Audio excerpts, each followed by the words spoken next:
Great. Anybody else? John, you were there. Structure of the church. The structure of the church. What was that? There was a pope, priest, and deacons. Pope, priest, and deacons. Why? It was, Peter was mentioned first time in number of places. Yes. Yes. Why authority is placed in Peter or Pope as a head of the church? Yes.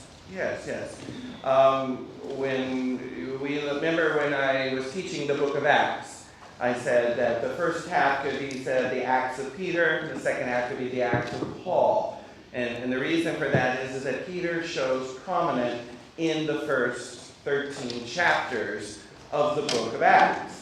And that shouldn't surprise us, because what the speakers told us is that when you read the Gospels, whenever there's a list of the 12 apostles, you always see Peter at the head of the list. He's always listed first, which shows his level of prominence in the early church. And this is borne out in the book of Acts as well. That's his prominent place.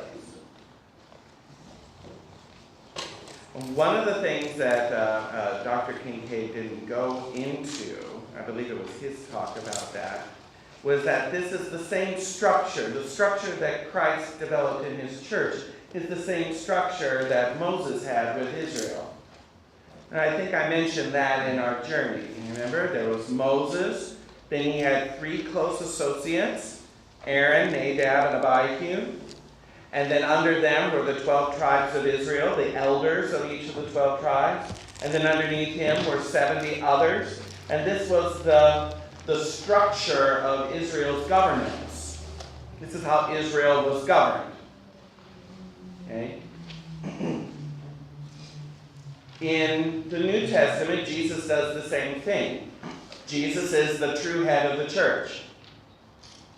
Underneath him are 3 close associates, Peter, James, and John. When Jesus leaves, Peter takes over until Jesus comes back. He is made steward of the church. Underneath them are all the 12 apostles collectively. Underneath them are 70 others that are listed. So this structure shows this is not an accident. What Jesus does is very intentional. What he is doing is recreating Israel. And he's doing it through these fishermen. He's he's calling men individually out of Israel to be part of his church, versus having something dynastically given, like the kings or the priesthood that was done in that manner.